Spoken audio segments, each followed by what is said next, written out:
Hi, everybody.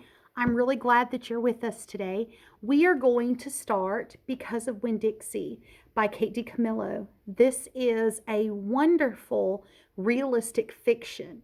Realistic fiction means the characters act like us. The characters could be you, the characters could be somebody you know.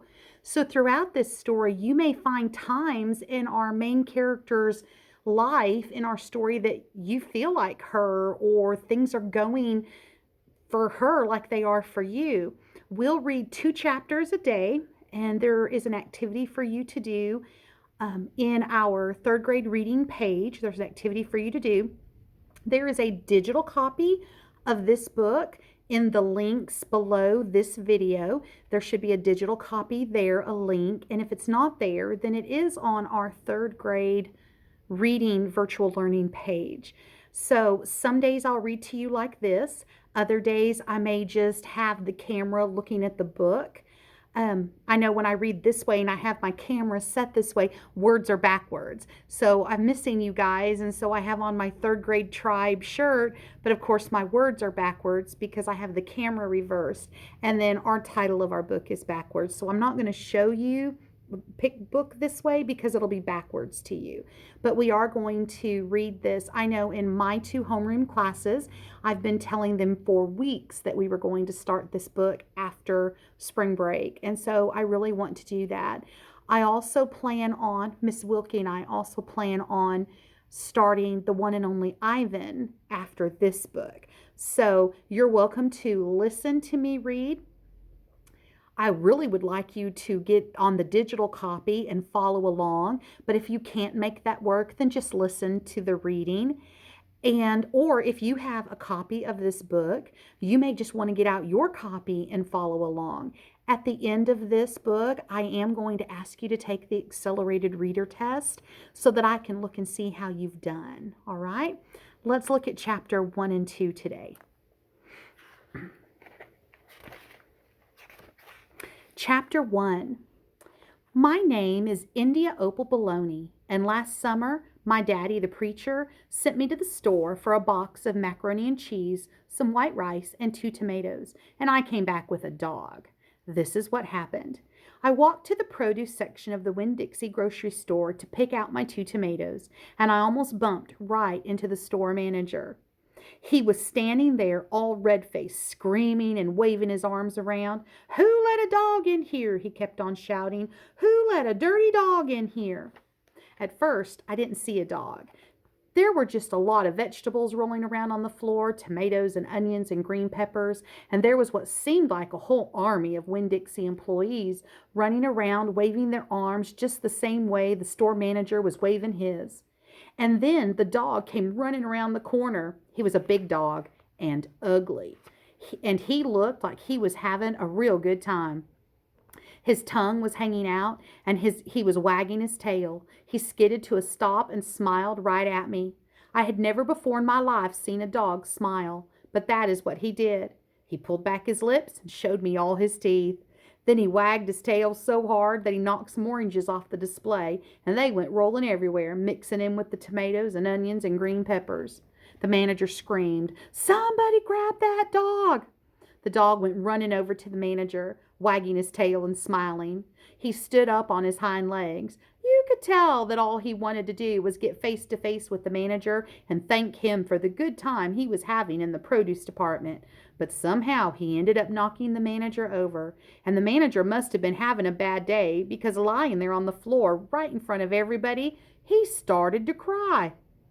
The dog leaned over him real concerned and licked his face.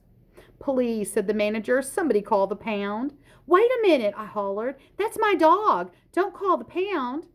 And the Winn-Dixie employees turned around and looked at me, and I knew I'd done something big and maybe stupid too. But I couldn't help it. I couldn't let that dog go to the pound. "Here, boy," I said. The dog stopped licking the manager's face and put his ears up in the air and looked at me like he was trying to remember where he knew me from. "Here, boy," I said. And then I figured that the dog was probably just like everybody else in the world, that he would want to get called by his name, only I didn't know what his name was. So I just said the first thing that came to my head. I said, "Here, Winn-Dixie." And that dog came trotting over to me just like he'd been doing it his whole life. The manager sat up and gave me a hard stare like maybe I was making fun of him. "It's his name," I said, "honest." The manager said, "Don't you know not to bring a dog into the grocery store?" "Yes, sir," I told him. "He got him by mistake. I'm sorry. It won't happen again." "Come on, Winn-Dixie," I said to the dog. I started walking, and he followed along behind me as I went out of the produce department and down the cereal aisle and past all the cashiers and out the door. Once we were safe outside, I checked him over real careful, and he didn't look that good. He was big but skinny. You could see his ribs. And there were bald patches all over him, places where he didn't have any fur at all. Mostly, he looked like a big piece of brown carpet that had been left out in the rain. "You're a mess," I told him. "I bet you don't belong to anybody." He smiled at me. He did that thing where he pulled back his lips and showed me his teeth. He smiled so big that it made him sneeze. It was like he was saying, "I know I'm a mess. Isn't it funny?" It's not hard to immediately fall in love with a dog who has a good sense of humor. "Come on," I told him. "Let's see what the preacher has to say about you." And the two of us, me and Winn-Dixie, started walking home. Chapter 2. That summer, I found Winn-Dixie was also the summer me and the preacher moved to Naomi, Florida, so he could be the new preacher at the Open Arms Baptist Church of Naomi. My daddy's a good preacher and a nice man, but sometimes it's hard for me to think of him as my daddy because he spends so much time preaching or thinking about preaching or getting ready to preach, and so in my mind, I think of him as the preacher. Before I was born, he was a missionary in India, and that is how I got my first name. But he calls me by my second name, Opal, because that was his mother's name, and he loved her a lot. Anyway, while me and Winn-Dixie walked home, I told him how I got my name, and I told him how I had just moved to Naomi. I also told him about the preacher and how he was a good man, even if he was too distracted with sermons and prayers and suffering people to go to the grocery store and do the shopping. "But you know what?" I told Winn-Dixie. "You are a suffering dog, so maybe he will take you in right away because maybe he'll let me keep you." Winn-Dixie looked up at me and wagged his tail. He was kind of limping like something was wrong with one of his legs, and I have to admit, he stunk bad. He was an ugly dog, but already I loved him with all my heart. When we got to the Friendly Corners trailer park, I told Winn-Dixie that he had to behave right and be quiet, because this was an all-adult trailer park, and the only reason I got to live in it was because the preacher was a preacher and I was a good, quiet kid. I was what the Friendly Corners trailer park manager, Mr. Alfred, called an exception. And I told Winn-Dixie he had to act like an exception too. Specifically, I told him not to pick any fights with Mr. Alfred's cats or Mrs. Detweiler's little yappy Yorkie dog, Samuel. Winn-Dixie looked up at me while I was telling him everything, and I swear he understood. "Sit," I told him when we got to the trailer. He sat right down. He has good manners. "Stay here," I told him. "I'll be right back." The preacher was sitting in the living room, working at the little fold-out table. He had papers spread all around him, and he was rubbing his nose, which always means he's thinking hard.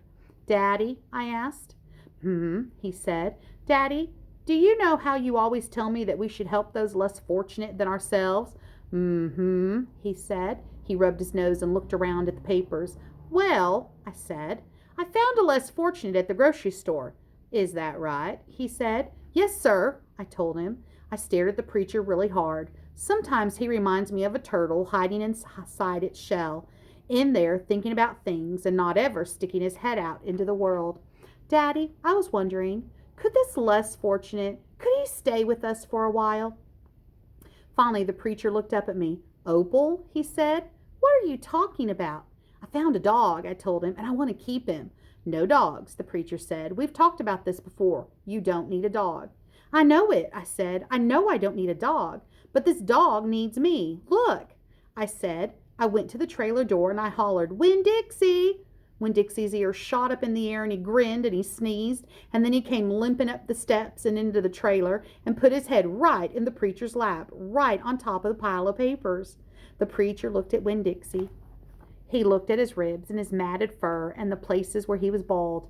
The preacher's nose wrinkled up. Like I said, the dog smelled pretty bad. Winn-Dixie looked up at the preacher. He pulled back his lips and showed the preacher all his crooked yellow teeth and wagged his tail and knocked some of the preacher's papers off the table. Then he sneezed and some more papers fluttered to the floor. "What did you call this dog?" the preacher asked. "Winn-Dixie," I said. I was afraid to say anything too loud. I could see that Winn-Dixie was having a good effect on the preacher. He was making him poke his head out of his shell. "Well," said the preacher, "he's a stray if I've ever seen one." He put down his pencil and scratched Winn-Dixie behind the ears. "And a less fortunate, too, that's for sure." "Are you looking for a home?" the preacher asked, real soft, to Winn-Dixie. Winn-Dixie wagged his tail. "Well," the preacher said, "I guess you found one." Next time we'll read chapters 3 and 4. I hope you're having a great time. See you later.